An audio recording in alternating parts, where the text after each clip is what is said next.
feel underwhelmed. Good afternoon, everybody. I've got the graveyard slot today. I hope you've enjoyed this inaugural YNL conference. Very much so. I hope you found it very interesting.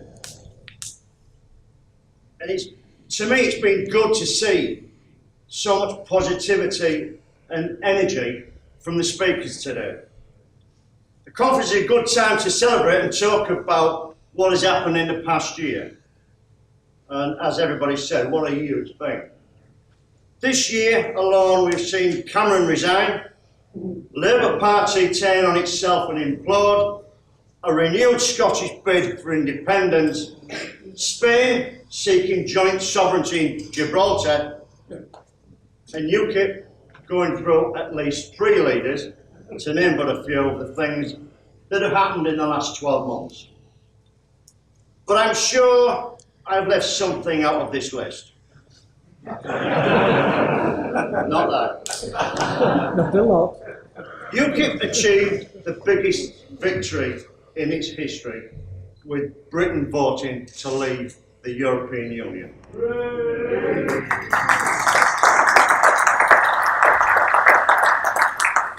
The Yorkshireman once said, change the things that can be changed, accept those that cannot, and have the wisdom to know when it's time to go to the pub. However, in true Yorkshire style, I think he's got it slightly wrong. Well, you know what they say, you can tell a Yorkshireman something, but you can't tell him much. Instead of accepting what you think you can't change, I think the saying should be, believe that you can be the change you want to see, but always have the wisdom to know when it's time to go to the pub. For years, the political establishment in this country told us it was impossible for Britain to leave the European Union. In fact, Cameron was so sure it was impossible, he called a referendum to prove it. Well, that was a big mistake, Dave. The fact is, in his calculations, Dave didn't bank on the power of the people in this room today, and the thousands around the country just like you. It did not take into account how strong the belief was among UKIP members that we could break the status quo and achieve an independent Britain. Nor did he reckon on how we would come together to work for a common cause and be the change that we wanted to see. The fact is, each person in this room played a part in not only making history, but also changing it. And for that, I thank each and every one of you for the work that you're put into achieving the UK's independence. And I congratulate you making the supposedly impossible possible. So thank you all. And in this region in particular, the belief was so strong that we even managed another first. For years, the Labour Party has taken the support of many parts of Yorkshire communities for granted. But no longer. On the issue of the EU, the people of this region finally found a voice, and the Labour Party had, for its own sake, better listen. Of course, I hope they don't listen, and that they instead continue on their own form of self-destruction. However, conferences are not just about celebrating our achievements. No, they're about examining what has gone wrong and how we can improve moving forward.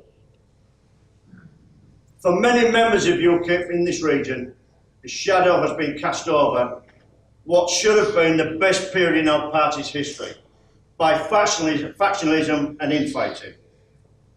While we as a group of people were unrivaled in our dedication to fighting the lies of the Remain campaign, we seem to have been equally as committed to destroying each other in the wake of our great victory.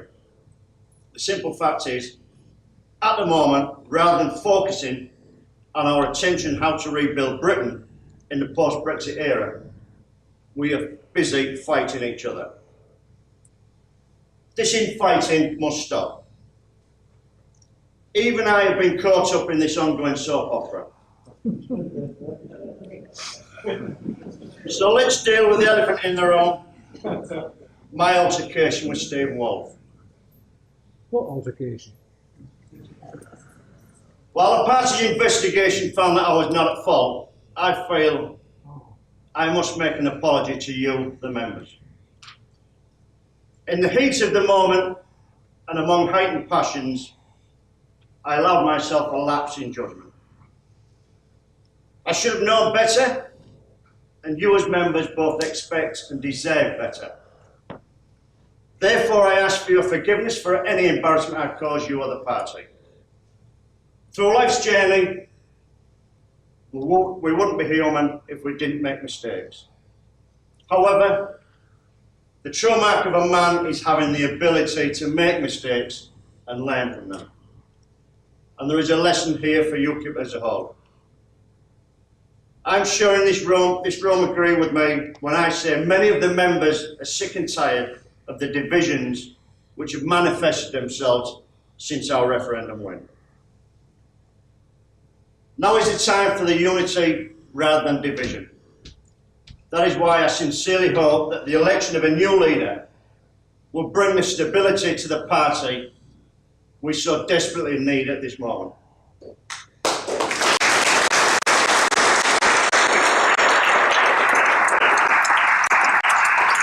Only by embracing our differences and rediscovering the passion and commitment we used to win the referendum can we achieve our goals to fill the benches of Westminster with UKIP MPs in 2020.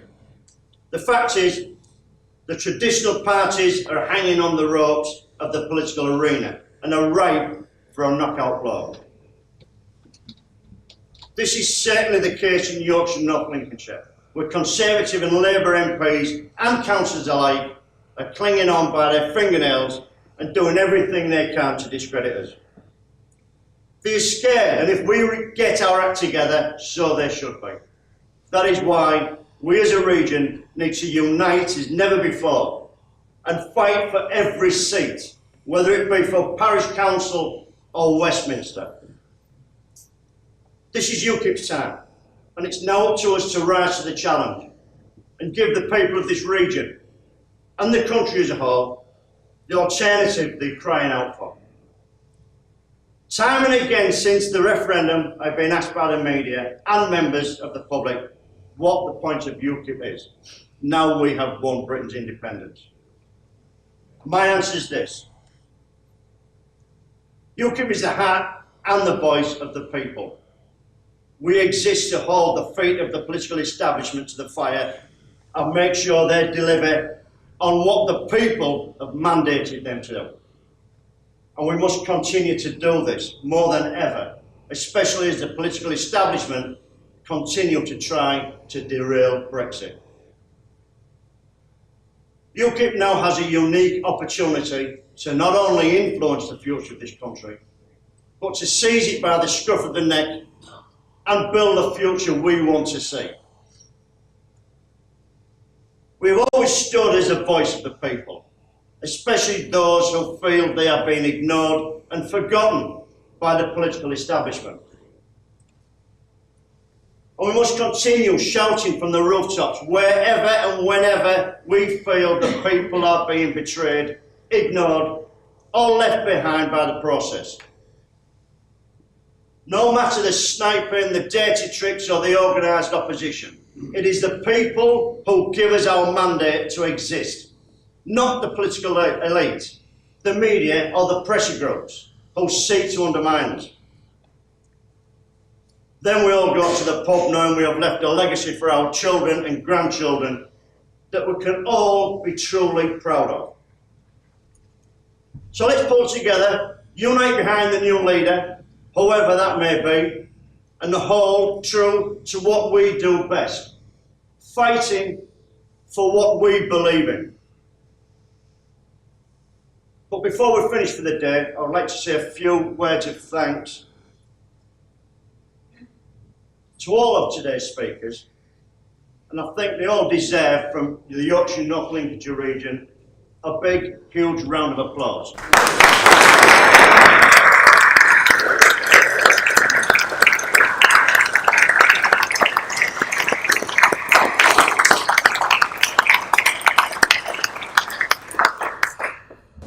And also thanks for putting your hands together again for a few people that's put this conference together. Huge thank you to Gavin Felton for organising this.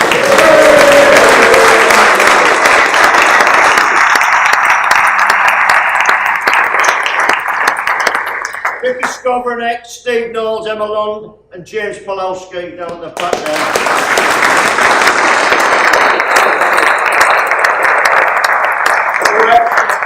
Organising this event.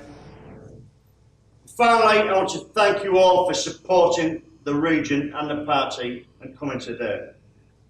The fact is, in politics, it's never a case of job done, and we still have a lot of work to do. So I'll just say thank you, everyone. Please have a safe journey off.